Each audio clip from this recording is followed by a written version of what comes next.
Subscribe कीजिए Indian news analysis channel को और दबाइए बेल आइकन को ताकि आप कोई भी फ्यूचर की अपडेट मिस ना कर सकें। जय हिंद दोस्तों, स्वागत है आपका इंडियन न्यूज एनालिसिस के एक नए एपिसोड में। एक बार हम फिर से हाजिर हैं कुछ इंटरेस्टिंग डिफेंस अपडेट्स के साथ। तो आइए नजर डाल लेते हैं इस समय की कुछ प्रमुख डिफेंस अपडेट्स पर। दोस्तों, भारत के अदम्य साहस और पराक्रम से इस समय चीन की हालत खराब है और सीमा पर पिटने के बाद चीन बातचीत के लिए बेकरार है। बेचैनी इतनी कि मॉस्को में चीन के रक्षा मंत्री राजनाथ सिंह से मिलने की गुहार लगा रहे हैं। 24 घंटे में 5 बयान जारी करने वाला चीन अब बातचीत को लेकर के इतना बेताब क्यों है, और क्या ये उसका डर है या भारत को लेकर के उसकी जो गलतफहमी थी वो दूर हो गई है, या फिर बातचीत का ड्रामा चालबाज चीन की एक और चाल है। तो अब आइए जानते हैं इनके बारे में, और क्या हम चीन पर यकीन कर सकते हैं, ये भी एक महत्वपूर्ण प्रश्न है। आपको बता दें कि मॉस्को में आज भारत चीन के रक्षा मंत्री राजनाथ सिंह और वेई फेंघे की शाम में मुलाकात होगी।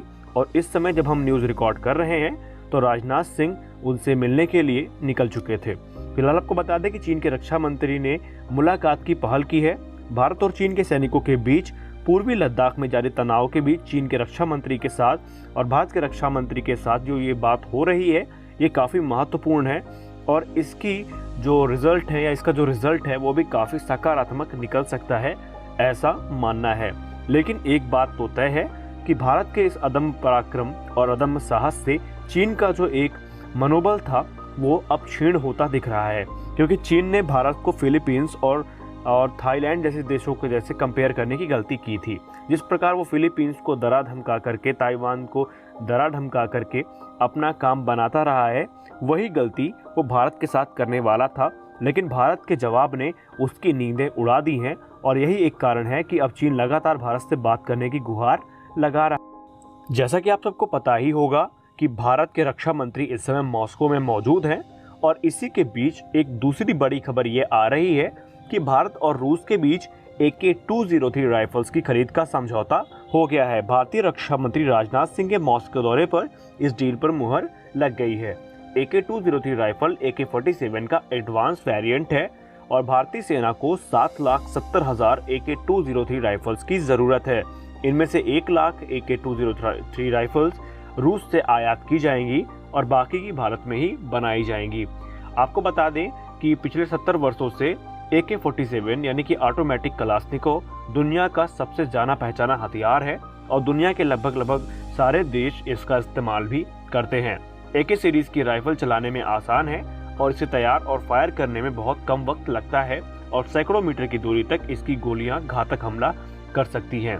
और AK-203 भारतीय सेना की ज़रूरतों के हिसाब से बनाई जाएगी और इससे हम अपनी पुरानी हो रही इंसास राइफल्स को और AK-47 को रिप्लेस करेंगे। फिलहाल अभी जो हमारी राइफल्स हैं उनके बनने का काम अब जल्द से जल्द शुरू हो जाएगा और इससे भारतीय सेना को काफ़ी जो है मदद मिलेगी और सेना के हथियारों के एडवांसमेंट में भी एक बड़ा छलांग भारत लगाएगा। दोस्तों, अभी हाल ही में एक वीडियो वायरल हुआ था जिसमें ऐसा कहा गया था इंटरनेट सोर्सेस के द्वारा कि ताइवान के द्वारा चाइना का एक Su-35 fighter jet shot down किया गया था। और इस वीडियो में ये दावा किया गया कि चाइना के एयरफोर्स द्वारा जब ताइवान के एयर क्षेत्र यानी वायु क्षेत्र में घुसने की कोशिश की गई थी, उसी समय ताइवान के एयरफोर्स ने चाइना का Su-35 मार गिराया था और ये वीडियो इंटरनेट पे काफ़ी ज़्यादा वायरल हो रहा था। लेकिन अब इसको लेकर के चाइनीज़ एयरफोर्स और चाइनीज़ डिफेंस मिनिस्ट्री ने अपनी चुप्पी तोड़ी है। उन्होंने कहा है कि वायरल वीडियो पूरी तरीके से फेक है और इसे भ्रमित करने के लिए फैलाया जा रहा है। उन्होंने ये बात मानी कि उनका Su-35 क्रैश हुआ है, लेकिन चाइना का ये कहना है कि ये Su-35 टेक्निकल इश्यूज़ की वजह से क्रैश हुआ है। लेकिन सच्चाई क्या है कोई नहीं जानता।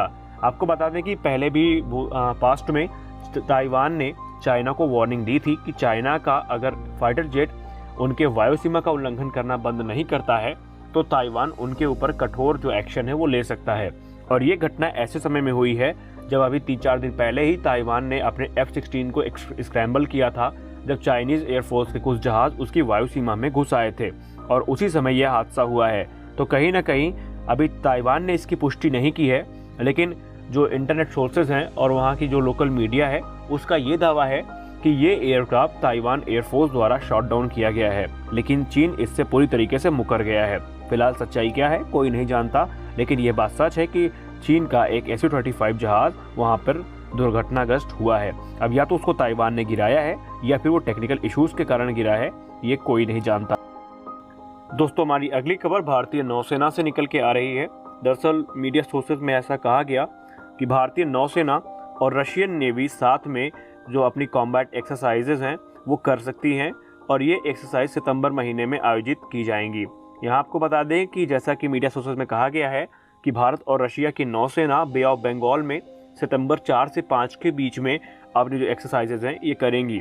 इस एक्सरसाइज का जो मुख्य उद्देश्य है वो दोनों देशों की नौसेना के बीच में आपसी समन्वय और कोऑर्डिनेशन बढ़ाने के लिए होगा।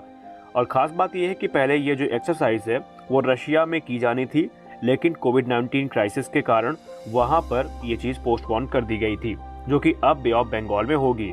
ये वही जगह है जहाँ पे अभी हाल ही में भारत ने अमेरिका के साथ जो उनका USS निमिट्ज था उसके साथ वहाँ पर युद्ध अभ्यास किया था, जब भारत और चीन का जो टेंशन था वो चरम पर था। तो अब वहाँ पर रशिया के साथ भी ये एक्सरसाइज की जाएगी। इसका जो मुख्य उद्देश्य है वो भारतीय नौसेना और रशियन नौसेना के बीच में जो समन्वय है वो बढ़ाने का है। फिलहाल आपको बता दें कि चीन को काउंटर करने के लिए भारत डिप्लोमेटिक और रणनीतिक दोनों तरीके से इस समय अपना जो घेरा है वो बुलंद कर रहा है। एक तरफ जहां भारत अमेरिका के साथ अभ्यास कर रहा है, वहीं अब रशिया के साथ करके वो चीन को घेरने की तैयारी में है। और रशियन नेवी का भारत के साथ एक गहरा रिश्ता भी है, क्योंकि 1971 के युद्ध में जब अमेरिका जैसे देश भारत के खिलाफ हो गए थे तो रशिया ही वो एक अकेला कंट्री था जिसने अकेले दम भारत के साथ खड़े होने का जज्बा दिखाया और भारत को किसी भी बाहरी हमले से बचाया। तो अभी के अपडेट में बस इतना ही। मिलते हैं अपने अगले वीडियो में, तब तक के लिए